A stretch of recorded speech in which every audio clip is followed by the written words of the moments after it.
The story I'm going to share with you today happened back in November of 2014 in a town called Sullivan, Indiana. It's home to maybe 4,000 people, but hey, we're not here for a geography lesson. At the center of this is a 20-year-old young woman named Tiffanie Adams. Tiffanie was 8 months pregnant. She was just weeks away from holding her baby boy for the very first time, and all she was doing that day was walking next door, literally right next door, to visit her mom. She never got there.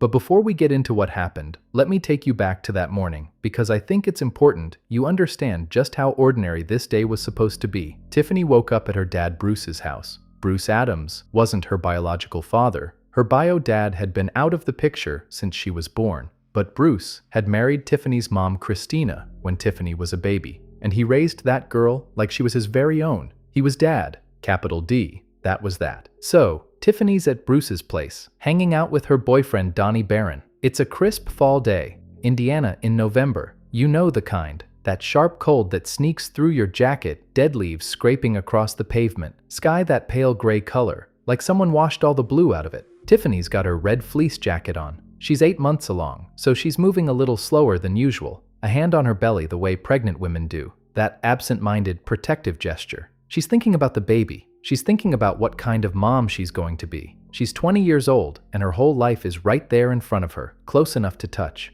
Bruce tells her he's got to run to the store real quick. Be back in about an hour. Tiffanie says, okay, no big deal. Just a normal afternoon in a normal small town where nothing ever happens. Bruce comes back from the store maybe an hour later, walks in the door. Donnie's there on the couch, but the house feels different, too quiet. Where's Tiffanie? Donnie shrugs. She walked over to her mom's, and that made sense. Christina's house, Tiffany's mom, was right next door. You could literally see it from Bruce's front porch. A 30-second walk, maybe 45 if you're 8 months pregnant and taking your time. Bruce figured he'd see her later. No reason to worry. Except an hour went by, and then 2 hours. And then the sun started going down, and Bruce called Tiffany's cell. It rang and went to voicemail. He called again. Voicemail. Again. Voicemail. He called Christina's house. Christina picked up, and Bruce asked to talk to Tiffanie, and Christina said something that made Bruce's stomach drop. Tiffany's not here. I haven't seen her. Now, imagine you're Bruce in this moment. Your daughter left your house to walk 30 seconds next door, and she's not there. She's not answering her phone. Nobody's seen her. You're standing in your kitchen holding a phone to your ear, and the room is getting very, very quiet, and something cold is crawling up the back of your neck. But here's the thing, and this is going to make you frustrated, and it should. Bruce didn't call the police. Not that night, not even the next day, because Bruce, like a lot of people, believed that myth. You know the one. You have to wait 48 hours before you can report someone missing. I need to stop right here and say this as clearly as I possibly can. That is not true. It has never been true. There is no waiting period. If someone you love disappears, you pick up the phone and you call 911 right now. Not tomorrow. Not in 48 hours. Now. Because every single minute matters, and 2 days of lost time is 2 days of clues washing away, 2 days of trails going cold, 2 days that you can never, ever get back. Bruce waited until November 7th, 2 full days. When he finally called the Sullivan County Sheriff, he told them everything, and he told them something else too, something chilling that had happened on November 5th that he couldn't get out of his head. Around 1 o'clock that afternoon, after Bruce had gotten back from the store, his landline rang. The caller ID showed Tiffany's cell number. He picked up, and for a second there was just noise, shuffling, muffled sounds. And then he heard a man's voice, not talking to Bruce, talking to someone else. Before Bruce could say anything, the line went dead. The phone rang again. Tiffany's number again. Bruce picked up. Silence. Then, click. Dead. And then it rang a third time. And this time, Bruce told the detective this part, and his voice cracked. He could hear a man yelling in the background. Angry, yelling. And then, piercing right through the chaos, he heard his daughter's voice. Dad! Dad! And the line went dead. Put yourself in that moment. You're standing in your own kitchen, holding the phone to your ear, and you're hearing your pregnant daughter crying out for you, and then there's nothing. Just dead air. Just the buzz of a disconnected call. Bruce called her back. He called her 10 times. Every single call went straight to voicemail. The phone was off, or someone had turned it off.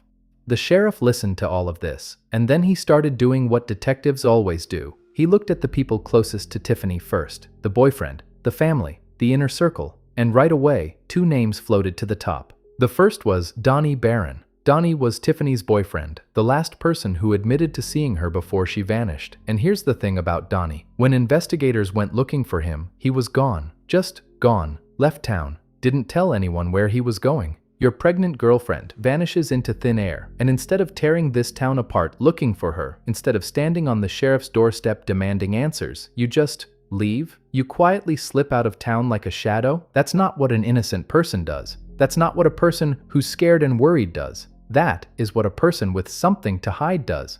The second name was Bruce's own suggestion, Brian Orr. Now, I need to untangle this family tree for you because it matters, and it's messy. After Bruce and Christina split up, Christina married a guy named Brian Orr. So Brian was Tiffany's new stepfather, and according to Bruce, Brian and Tiffany hated each other. Not disliked, not had tension, hated. Tiffany's friends backed this up. They said Brian called Tiffany names. He wouldn't let her come visit her own mother without his permission. And here's a detail that just made my skin crawl. Brian insisted that every single phone conversation between Tiffany and Christina happen on speakerphone, so he could listen, so he could monitor what a mother and her adult daughter said to each other. That's not protective. That's controlling. That's a red flag the size of a football field. And Tiffany hadn't been quiet about it either. She'd gone on social media and posted about Brian. She didn't hold back. She let the whole world know exactly what she thought of the man her mother had married. And if Brian saw that post, which he almost certainly did because small town, small circles, that couldn't have sat well with him. So now the detective had two strong suspects, the boyfriend who ran and the stepfather who had a history of controlling hostile behavior toward her. On November 11th, 6 days after Tiffany disappeared, police showed up at Brian and Christina's house with a search warrant. They went through the whole property looking for anything. Traces of foul play, signs of a struggle, Tiffany's phone, anything. And during that search, one of the officers noticed something mounted on a pole outside the house. A security camera, a trail cam, the motion-activated kind hunters use. It was pointed right at the driveway. If anyone had come or gone from that property on November 5th, this camera should have caught it. The investigators got excited. This could be it. This could show them exactly what happened that afternoon. But when they popped open the camera to pull the memory card, it was empty. The slot where the SD card should have been was just empty. No card, no footage, nothing. Now, maybe that's a coincidence. Maybe the card was never in there. Maybe it malfunctioned. But if you're a detective working a missing persons case and you find a security camera pointed right at the scene and the memory card is conveniently gone, you don't believe in coincidences anymore. Someone had taken that card. Someone didn't want police to see what it recorded. The investigation ground forward. They finally tracked down Donnie Barron, brought him in. And Donnie said all the right things. He loved Tiffany. He was going to help raise the baby. He wanted a future with her. But he could not adequately explain why he'd left town when his pregnant girlfriend had just vanished. His alibi was basically just his own word that he'd been sitting in Bruce's house when Tiffany walked away. And then investigators uncovered something that added a whole new layer to this. Donnie wasn't the father of Tiffany's baby. The biological father was a guy named Artem McHenry. Artem had been Tiffany's boyfriend before Donnie. They dated for 3 years in high school. Big guy, athletic, popular. After they broke up in March 2014, Tiffany found out she was pregnant and wasn't sure whose baby it was. An ultrasound settled it. The timing pointed to Artem, and Artem wanted nothing to do with it. About a month before she vanished, Tiffany had posted on social media, "Looks like my baby boy will be growing up with me taking both roles as a mom and dad. My baby's father is seriously worthless. He just informed me he was gonna sign his rights over and he didn't know if he could handle this." 20 years old, 8 months pregnant, the baby's father washing his hands of her. And still, Tiffany was pushing forward, still excited, still planning, still picking out baby names and folding tiny onesies. Donnie, to his credit, had stepped up. He knew the baby wasn't his, and he stayed anyway. He said he'd be there. Investigators checked Artem's alibi. He was at work 30 miles away from Sullivan on November 5th. Confirmed, he was cleared.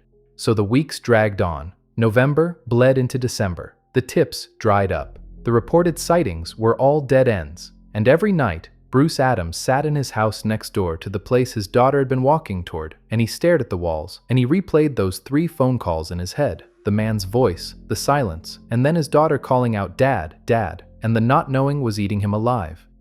55 days passed.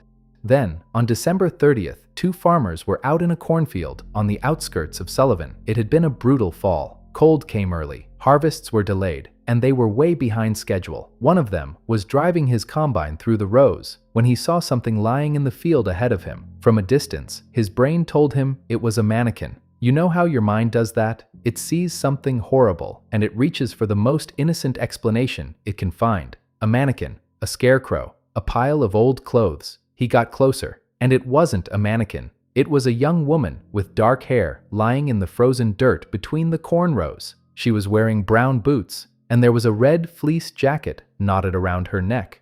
It was Tiffanie.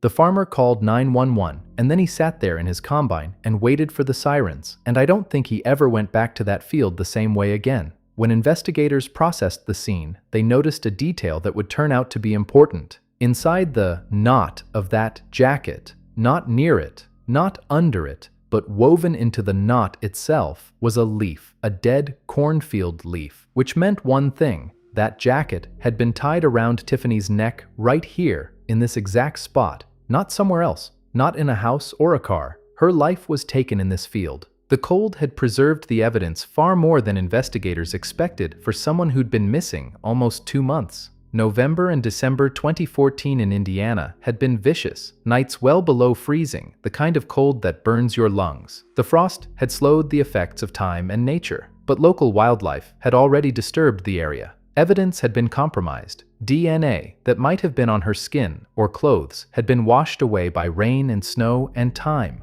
All that time that had passed because of a 48-hour myth. The official report confirmed what the knotted jacket suggested. Tiffanie Adams passed away after her breathing was intentionally restricted. Someone had taken her own red fleece jacket and wrapped it around her throat to commit the unthinkable. The lab results showed a trace of alcohol, 0.024, barely anything. She had a broken rib, and the medical examiner determined something that makes this case even harder to bear. The baby, her son, had been viable. He could have survived outside the womb. He was weeks from being born. But when his mother was taken from this world, he tragically was too.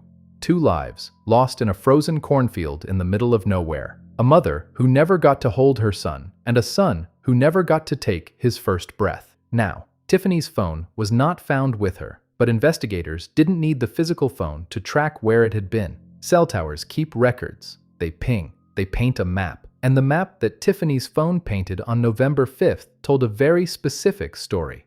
At 11:15 a.m., her phone pinged from the area outside her mother's house. She'd made it to Christina's property, or at least her phone had. Then, darkness. For 39 minutes, the phone went completely silent. No pings, no calls, no data. It was either powered off or in a dead zone. When it came back on, it was nowhere near Christina's house. It had moved to the area near the cornfield where she was ultimately found. And after that, the last ping, the very last signal, came from Lake Sullivan. Someone had taken Tiffany's phone from her, driven to a cornfield, and then thrown the phone into a lake. But whose car? Because Tiffany didn't drive. She didn't own a car. If her phone traveled that fast across that distance, she was in someone's vehicle. The question was whose. And this is where a name that had been hovering at the edges of this case suddenly moved to the dead center. On November 5th, a man named Jonas Orr had borrowed a Chevy Blazer from his friend Jim Fish. Jim worked at a sawmill, and the arrangement was simple. Jonas would use the Blazer, then drive it back to the sawmill and drop it off. Easy. Except Jonas didn't show up on time. He didn't show up an hour late. He didn't show up 2 hours late. He showed up 6 hours late. And when Jim Fish asked him what the hell took so long, Jonas said the Blazer had broken down on some county road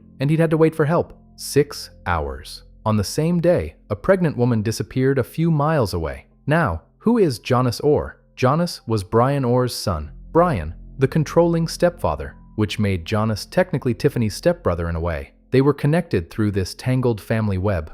Jonas was married to a woman named Amber, and they had a little boy. Tiffany used to babysit for them sometimes. The detectives had already talked to Amber earlier in the investigation because Tiffany's phone records showed text messages going back and forth between Tiffany's number and the phone Jonas and Amber shared. At the time, Amber explained that she and Jonas only had one phone between them. They took turns. The texts seemed normal. just regular communication about babysitting and family stuff. But now, with the cell tower data pointing to something much darker, investigators went back to the video store where Jonas and Amber claimed they'd been on November 5th. The store confirmed they'd been there, but when detectives looked at the timestamps more carefully, they realized Jonas and Amber hadn't been at the store until much later in the afternoon, which meant there was a huge window of time earlier that day, the exact window when Tiffanie vanished, that was completely unaccounted for. And remember Lake Sullivan, the last place Tiffany's phone pinged before it went dark for good? Investigators sent a dive team in, and against all odds, murky water, weeks of winter weather, a lake that's not exactly small, they found it. They pulled Tiffany's phone from the bottom of Lake Sullivan. The Indiana State Police Cybercrimes Unit went to work on that phone. And the first thing they discovered was that every single text message from November 5th had been deliberately deleted. Every one. Someone had gone through and wiped them all. But here's what the person who deleted those messages didn't understand about how phones work. Deleting a text doesn't destroy it, it just hides it. The data's still there, buried in the phone's memory, like a letter you crumpled up and threw in the trash but never actually burned. The cybercrimes team recovered every last message, and what they found blew this case wide open. The texts from November 5th weren't between Tiffanie and Amber, they were between Jonas and Amber, sent from Tiffany's phone. Remember, Jonas and Amber only had one phone between them, and Amber had it that day. So, after what he did to Tiffanie, the only phone Jonas had access to was hers. And he needed to reach Amber, because after returning the borrowed blazer to the sawmill, he needed his wife to come pick him up. So he grabbed the phone of the woman he had just left in that field, and texted his wife to come get him. Tiffanie had just gotten a new phone number that Amber didn't have yet. So, when Amber started receiving texts from this unfamiliar number, she had no idea it was actually her husband on the other end. Do you understand what that means? Jonas took Tiffany's life in that cornfield. Then he drove to the sawmill and returned Jim's blazer. Along the way, he used Tiffany's phone to text Amber for a ride. Then, he deleted every message from that day and threw the phone into Lake Sullivan. When the detectives had first interviewed Jonas, he told them he hadn't seen Tiffanie since September, 2 months before she disappeared. He said they'd had some kind of argument at a Dollar General store. Cops had been called, and that was the last time they'd crossed paths. That was a lie. And Jonas had another story ready for the 6-hour gap with the blazer. A beautiful, detailed, completely fabricated story. He said the truck broke down near a county road intersection. He said 2 strangers in a passing car stopped to help. They jump-started the blazer. They let him use their cell phone to text Amber. He waited while the engine idled, gave the phone back to the kind strangers, and drove to the sawmill. 20-minute encounter. Very helpful people. These strangers, of course, were never found, because they didn't exist. The forensic team examined Jim Fish's blazer. Inside, they found red fibers. And those red fibers were consistent with the red fleece jacket that was knotted around Tiffanie Adams's neck when she was discovered in that cornfield. It was all there, every piece. Jonas had borrowed a vehicle that morning. Tiffany's phone pinged near her mother's house at 11:15 a.m., right when she would have been arriving. Nobody was home. Brian and Christina were across town working on an apartment. Tiffanie was alone, standing in front of an empty house, and Jonas pulled up in a borrowed blazer. Maybe he offered her a ride somewhere. Maybe she got in because he was family, and you don't say no to family, especially in a town that small. Maybe she didn't think twice about it. Why would she? He was her stepbrother, her mom's husband's son. She babysat his kid. But Jonas didn't take her where she wanted to go. He drove her to a cornfield on the edge of town. And in that frozen field, surrounded by dead corn stalks under a pale Indiana sky, he took her red fleece jacket, wrapped it around her, and ended her life. Then, he took her phone. He texted his wife like nothing had happened. He drove to his father's property and pulled the memory card from the trail cam, the one pointed at the driveway that would have recorded him pulling up with Tiffanie in the passenger seat. He threw the phone in the lake. He showed up 6 hours late to return the blazer and told his buddy the truck broke down. And then he went home, and he ate dinner, and he went to sleep. Jonas Orr was arrested and charged with taking 2 lives, one for Tiffanie and one for her unborn son. But there's one question the evidence doesn't fully answer, and it's the one that keeps me up at night on cases like this. Why?